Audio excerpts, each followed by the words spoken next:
Hi and welcome to the Fahad Hussain YouTube channel. मैं हूं फहाद हुसैन और उम्मीद करता हूं आप बहुत अच्छे मिजाज में होंगे। आज से यानी इस सेशन से हम वर्डप्रेस को स्टार्ट करने जा रहे हैं कि एक्चुअली वर्डप्रेस क्या है, किस तरह से वर्डप्रेस को इस्तेमाल करते हुए हम एक स्टैटिक और डायनेमिक वेबसाइट क्रिएट कर सकते हैं। तो लिहाजा वीडियो को फर्दर स्टार्ट करने से बताता चलूँ उससे पहले कि वर्डप्रेस की वीडियो सेशंस पर हम डिफरेंट चीज़ों को हैंडल करेंगे फ्रॉम द वेरी स्क्रैच, क्योंकि ये पहली वीडियो है। इसके अंदर मैं बताऊँगा कि वर्डप्रेस क्या है और किस तरह से डाउनलोड करते हैं, किस तरह से लोकल होस्ट बेस काम किया जा सकता है वर्डप्रेस पर, और साथ ही साथ अपकमिंग वीडियोस के अंदर मैं ऑनलाइन वर्डप्रेस का जो प्लेटफॉर्म मौजूद है विच मीन ऑनलाइन एक्सेस को हम किस तरह से इस्तेमाल करते हुए एक डायनेमिक या स्टैटिक वेबसाइट क्रिएट कर सकते हैं। लिहाजा इससे रिलेटेड तमाम वीडियोस मेरे यूट्यूब चैनल पर होंगी। आप फहाद हुसैन CS से यूट्यूब पर सर्च करके मेरे यूट्यूब चैनल पर आ सकते हो।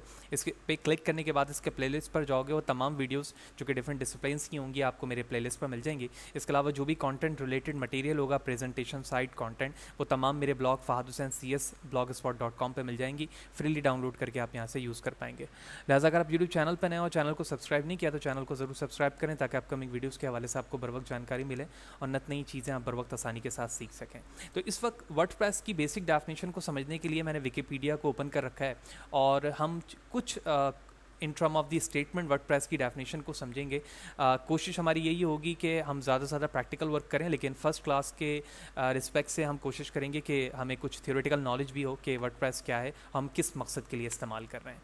तो वर्डप्रेस के हवाले से कहा जा रहा है कि वर्डप्रेस विच मीन WP या wordpress.org is a free and open source content management system written in PHP।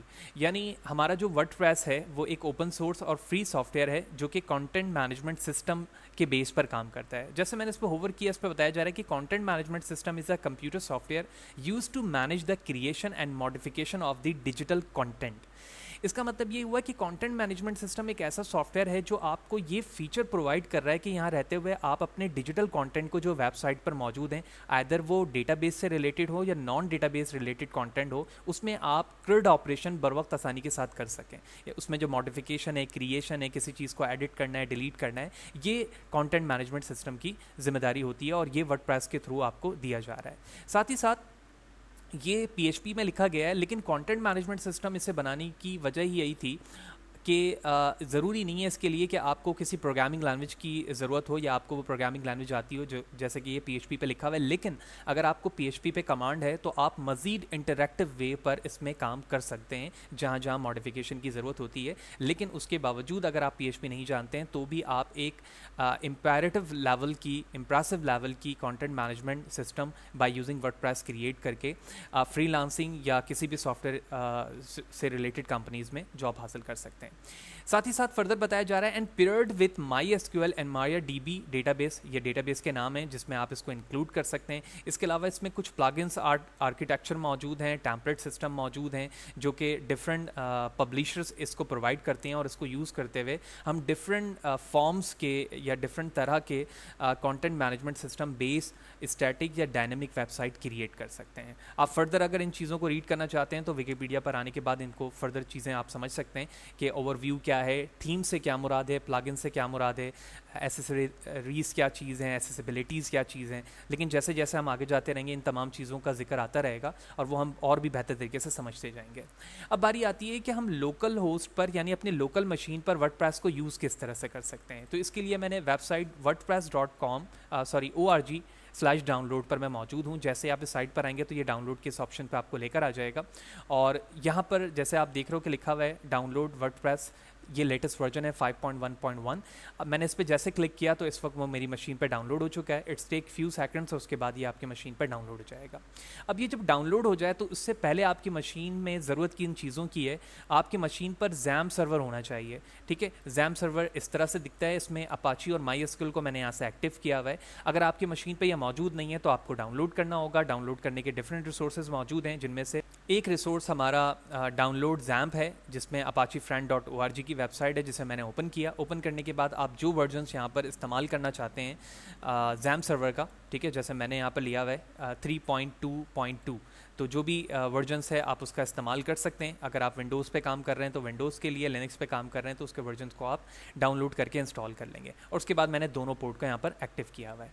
अब बारी आती है कि वर्डप्रेस की जो साइट है जो हमने wordpress.org से ओपन कर रखा है वो यहाँ पर ओपन हो चुकी है। हम इसे राइट क्लिक करके ओपन करेंगे और ओपन करने के बाद हम इसे एक्सट्रैक्ट करेंगे अपने Xampp सर्वर में। Xampp सर्वर से मुराद ये है कि ये जो सर्वर है इस वक्त सी ड्राइव में मौजूद है, तो मैं डायरेक्टली अपने वर्डप्रेस के फोल्डर को उस Xampp के htdoc के अंदर एक्सट्रैक्ट कर लूँगा। ठीक है, अगर मैं सी ड्राइव से आपको शो करूँ तो जब मैंने Xampp सर्वर को अपनी मशीन पर इंस्टॉल किया तो सी में ये रहा Xampp का फोल्डर, और इस Xampp के फोल्डर में htd का फोल्डर होता है जिसके अंदर अभी हमें अपने वर्डप्रेस के फोल्डर को एक्सट्रैक्टेड फॉर्म पे लाना है।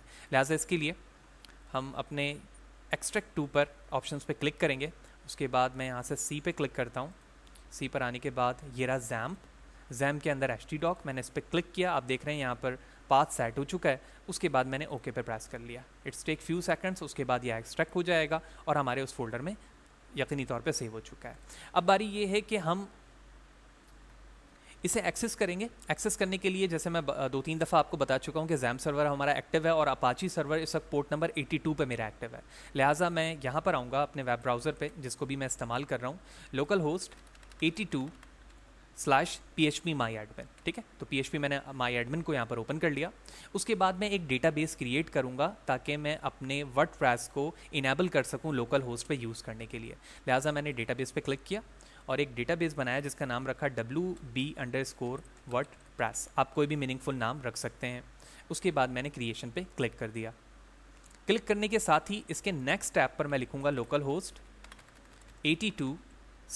अब यहाँ पर हमें अपने उस फोल्डर का नाम लिखना होगा जिस फोल्डर को अभी मैंने एक्सट्रैक्ट करने के बाद htdoc के अंदर एक्सट्रैक्टेड फॉर्म पे रखा है। लिहाजा उसका वही नाम इस वक्त मौजूद है जो डाउनलोड होते वक्त मौजूद था। लिहाजा मुझे रीनेम करने की ज़रूरत है। रीनेम करने के लिए मैं अपने फोल्डर पे वापस आया htdoc में, और यहाँ पर आप देख रहे हो कि हमारा वर्डप्रेस का फोल्डर है जो कि इसी वक्त यहाँ पर एक्सट्रैक्टेड फॉर्म पे है। मैंने इस पर क्लिक किया, F2 प्रेस करके मैं इसे अपने नाम से रिप्लेस कर देता हूँ, फहाद हुसैन CS से। ठीक है, इट्स नाउ एक्सट्रैक्टेड। रिफ्रेश करने के बाद वेब ब्राउज़र पर आएंगे और जिस तरह से पोर्ट नंबर 82 पर php myadmin को मैंने एक्सेस किया था, अब मैं फहाद हुसैन CS के उस वर्डप्रेस के फोल्डर को एक्सेस करूंगा जो मैंने एक्सट्रैक्टेड फॉर्म पर अभी रीनेम किया। एंटर प्रेस किया एंड हियर इट इज़। तो फर्स्ट पेज हमारा आ चुका है और आप देख रहे हैं इस बात पे कि फहाद हुसैन CS के फोल्डर में WP एडमिन है, उसने setup-config.php को एक्सेस किया खुद। अगर आपके मशीन पे ना आ रहा हो तो आप इस URL को लिखकर भी एक्सेस कर सकते हैं। उसके बाद इंग्लिश लैंग्वेज को हम इस्तेमाल कर रहे हैं, बिल्कुल हम कंटिन्यू पे क्लिक करेंगे। उसके बाद लेट्स गो, यहाँ पर तमाम चीज़ें की रिक्वायरमेंट है, हम उनको फुलफिल करेंगे। लेट्स गो पे मैंने क्लिक किया। उसके बाद सबसे पहले पूछा जा रहा है वर्डप्रेस में डेटाबेस का नाम। तो आपको याद होगा कि अभी जब मैंने डेटाबेस बनाया है तो उसमें मैंने नाम रखा है इसका DB_WordPress। ठीक है ना, तो मैं यहाँ पर आऊँगा और लिखूँगा DB_WordPress। यूज़र नेम लिखा हुआ योर डेटाबेस यूज़र नेम। तो Xampp सर्वर के अंदर जो हमारा MySql है उसका यूज़र नेम रूट होता है, पासवर्ड उसका कुछ भी नहीं होता है, वो मैंने हटा दिया। डेटाबेस होस्ट लोकल होस्ट है। टेबल प्रीफिक्स का मतलब ये है कि जब हम टेबल्स क्रिएट होंगी हमारी DB_WordPress में, जब ये वर्डप्रेस डाउनलोड होगा हमारी मशीन पे, तो हर टेबल के नाम से पहले WP_ का प्रीफिक्स आएगा। आप अपनी मर्जी से कुछ लिखना चाहते तो आप लिख सकते हैं, मैं चेंजिंग नहीं कर रहा। और उसके बाद सबमिट पे मैंने क्लिक कर दिया। Run the installation. जैसे मैं इंस्टॉल करूंगा तो वर्डप्रेस हमारे लोकल होस्ट पे इंस्टॉल होना शुरू हो जाएगा और उसके बाद हमें एक्सेस मिल जाएगा सक्सेसफुली कि हम वर्डप्रेस के डैशबोर्ड को देख सकें, जहां पर हम अपनी मर्जी के मुताबिक स्टैटिक या डायनेमिक वेबसाइट क्रिएट कर पाएंगे by using this platform of the content management system. So here we go. इस पर क्लिक किया। क्लिक करते ही हमारे पास वेलकम पेज आ चुका है और आपसे पूछा जा रहा है कि साइट टाइटल क्या है। तो मैंने साइट का टाइटल बताया, फहाद हुसैन CS। नाम यूज़र नेम है फहाद लिखा मैंने। पासवर्ड आप जो भी मीनिंगफुल रखना चाहते हैं रख सकते हैं। अभी मैं वीक पासवर्ड रख रहा हूँ 1 2 3 4 5। ठीक है, confirm use of week password ठीक है। ईमेल एड्रेस पर मैंने लिख दिया abc@gmail.com। आप कोई भी मीनिंगफुल ईमेल एड्रेस रख सकते हैं ताकि इन फ्यूचर आपको किसी भी किस्म की मॉडिफिकेशन की अगर ज़रूरत हो तो आप वहाँ पर उसे कर सकें। इसी तरह से सर्च इंजन विजिबिलिटी को मैंने डिस्करेज कर दिया क्योंकि इस वक्त अभी हमें ज़रूरत नहीं है इस बात की।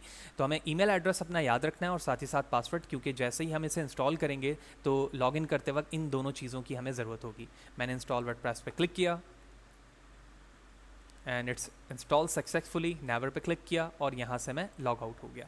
लॉग आउट होते ही अब मैं फहाद हुसैन CS के फोल्डर के WP लॉगिन पर आ चुका हूँ और उसी यूज़र नेम और पासवर्ड से मुझे लॉगिन होगा जो मैंने इंस्टॉलेशन के दरमियान बताया। तो मैंने लिखा abc@gmail.com and similarly my password is 1 2 3 4 5 and login पे क्लिक किया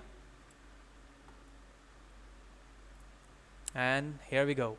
इस तरह से हमने सक्सेसफुली वर्डप्रेस को अपनी मशीन पर इंस्टॉल कर लिया है और हम रेडी हो चुके हैं कि वर्डप्रेस के इस डैशबोर्ड को अपनी वेबसाइट जिसका टाइटल फहाद हुसैन CS है उस पर मैं इन तमाम फंक्शनैलिटीज़ को जो यहाँ पर मौजूद है उसे यूज़ कर सकूँ।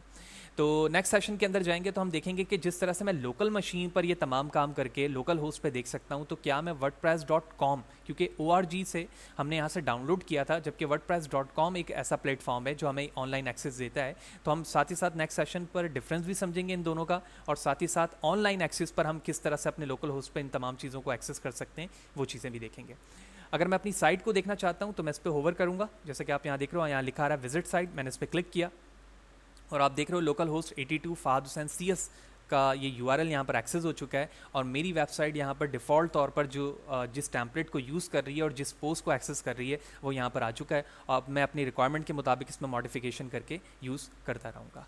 तो होपफुली आपको तमाम बात क्लियर होगी कि वर्डप्रेस क्या है, कंटेंट मैनेजमेंट सिस्टम से क्या मुराद है और हम इसे किस तरह से अपने स्टैटिक या डायनेमिक वेबसाइट पे यूज़ कर पाएंगे। लेकिन फिर भी कोई सवाल है, कोई चीज़ अगर समझ में नहीं आई है या इंस्टॉलेशन में कोई आपको प्रोसेस के दरमियान कोई प्रॉब्लम हो, कमेंट सेक्शन पर ज़रूर पूछेगा, कोशिश करूँगा सवाल से आपको बर वक्त जवाब दे सकूँ। वीडियो अच्छी लगी हो तो लाइक करें, ज़्यादा से ज़्यादा लोगों को शेयर करें, और अगर चैनल को सब्सक्राइब नहीं किया तो चैनल को ज़रूर सब्सक्राइब करें ताकि अपकमिंग वीडियोज़ के हवाले से आपको बर वक्त जानकारी मिल सके। Thank you.